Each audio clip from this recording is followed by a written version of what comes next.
What is going on, ladies and gentlemen? Welcome back. Today is Friday, so welcome to another episode of Beast Classes. Today, I got an MTAR X semi-rushing class for you guys. Now, what I mean by semi-rushing is the fact that what I use on this gun gives you the ability to choose what you want to do, play conservatively, or if you want to rush. Now, before we discuss the class setup, I want to talk a little bit about the gun itself and the gameplay in the background. First, let's start with the gameplay. The gameplay was actually the first game of the day for me, which is really surprising because I'm usually really rusty when I first get on Xbox, especially whenever I haven't played in a couple days, which is what happened. But it turned out that I went 19-4. I had a nice streak with this MTAR X class setup, and it got me in the zone for the rest of the night. It was actually one of the games where I just felt in the mood and it felt right. Now, as for the actual gun, there are a few things that I would like to note before you guys go into using this right away, and if you guys use this already, you know what I'm talking about. The MTAR is a really fast-paced gun. It's got nice firepower, it's got a good range on it, and the only downfall really is the recoil. If you use it a lot, you'll know that you sway back and forth a lot whenever you're trying to actually shoot. And because of this, whenever we actually talk about the class setup, if you want to throw in foregrip in there and swap it out for one of the attachments I have, that is perfectly fine.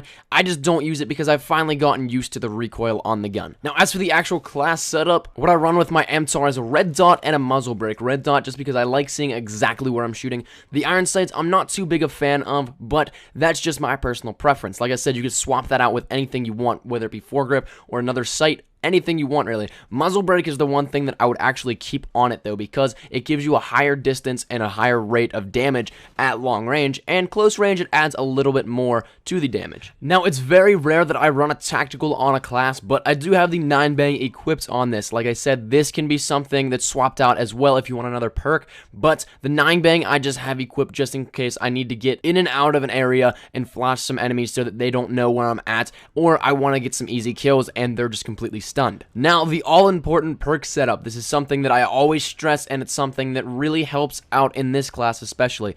I run sleight of hand, agility, stalker, and ping. For those of you guys that don't know, sleight of hand gives you faster reloading, agility gives you increased movement speed, stalker gives you faster movement while aiming down sight, and ping allows you to activate a sonar ping upon killing an enemy, showing you where enemies are if they're in a specific radius around that player you just killed. Now, specialist, I'm running scavenger, hardline, with bonuses of dead silence, wiretap, resilience, and focus. Now, the reason that I have these specialist perks in the order that I do is because I like the quicker movement stuff beforehand. That's why I have it set up so that I can get these right after I already have my quick movement class perk setup, in essence. So that's the class, and like I said, anything really that you want to throw in and swap out, it really can be. Just like the red dot I said earlier, you don't have to use a red dot. The really only actual attachment that I would keep 100% is the muzzle brake on the MTAR, simply because it does increase that range, it does increase that damage, and it gives you a lot better of chances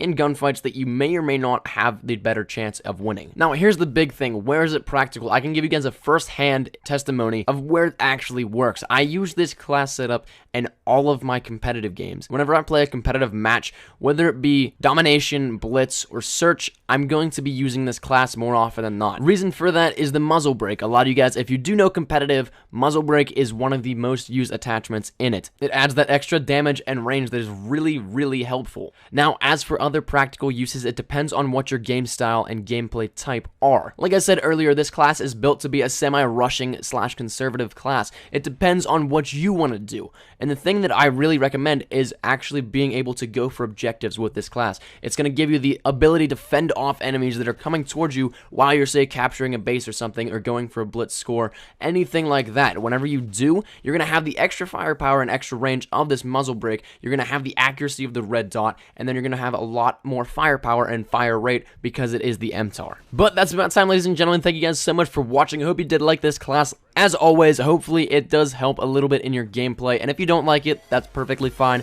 If you did like the video, please leave a like rating down below, and remember, any shares to your Facebook, Twitter, and or MySpace for your OG like that are always greatly appreciated. If you're new here, be sure to subscribe for the best of Call of Duty Ghosts content. I have a lot of stuff still coming to you guys, so stick around for that. There's going to be a lot of cool stuff coming here shortly, and thank you guys so much for watching. My name's been Espresso. Hope you guys are having a great day, and I shall see you guys later. Take care, and peace.